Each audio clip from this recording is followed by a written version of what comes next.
ஜீனும் தாரா கிட்ட நீ என்ன நம்பவே இல்ல, யாரோ சொல்றதெல்லாம் நம்பிக்கிட்டு இருக்குன்னு சொல்லிட்டு இப்ப கோவமா டெரஸ்க்குமே போயிடுவா. தாராவும் ஜீன் கிட்ட சண்டை போட ஆரம்பிப்பா. நான் வேணுமா வேணாமா? ஒரு நாள் நல்லா பேசுற கேரிங்கா இருக்க, அடுத்த நாள் திடீர்னு காணாம போயிடுற. நீ பண்றதெல்லாம் பாக்கும்போது எனக்கு சமந்தா சொன்னது உண்மையாயிடும் தோணுது. உண்மையாவே நான் பார்த்தா ஃபீலிங்ஸ் வருதா இல்லையா? என்னோட ஃபர்ஸ்ட் கிஸ் பத்தி உனக்கு தெரியும். அது மாதிரி ஃபீல் பண்ணி பேசும்போது ஜீனுமே வந்து கிஸ் பண்ணிடுவா. சடனா அது மாதிரி அவன் பண்ணதுமே அவ தள்ளி விட்டுருவா. ஜீனுமே தாராவை சமாதானம் பண்ண ட்ரை பண்ணுவான். நான் ஒத்துக்குள்ள நிறைய தப்பு பண்ணிருக்கேன் தான், ஆனா நீ என் லைஃப்ல வந்துட்டப்பதான் நிறைய விஷயம் நான் மாறி இருக்கேன். இதுக்கப்புறம் இந்த தப்பா நான் பண்ண மாட்டேன்னு சொல்லுவான். தாராவும் சீன் கிட்ட அப்ப நேத்து எங்கதான் போயிருந்த? நான் கௌஷி வீட்டுக்கு போனதானா, அதுக்கப்புறம் என்னோட அப்பாவும் இங்க வந்திருக்காரு. அவரோட ஆபீஸ்க்கு போயிட்டு நான் ஒரு முக்கியமான விஷயத்தை தேடிட்டு இருந்தேன். அவர் வந்த உடனே உன்னை பத்தி தான் கேட்டாரு.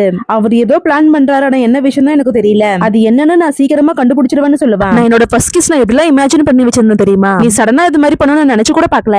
அதை கேட்கற சீனுக்குமே இப்ப செமையா சிரிப்பு வந்துரும். யார் சொன்னா இது உன்னோட ஃபர்ஸ்ட் கிஸ்னு? ஆக்சுவலா அன்னைக்கு ரெண்டு பேருமே டின்னர் டேட்டுக்கு போன அன்னைக்கு தாரா அப்ப தூங்கிட்டு இருக்கும்போதுமே ஜீனுமே கிஸ் பண்ணிருப்பான். அதை கேட்கற தாராவும் அடப்பாவே என்கிட்ட கேட்காமலே இது மாதிரிலாம் பண்ணிட்டேன்னு சொல்லி அடிக்க போவா. இதே கொஞ்ச நாள் ரெண்டு பேருமே ரொம்ப சந்தோஷமாவே இருப்பாங்க.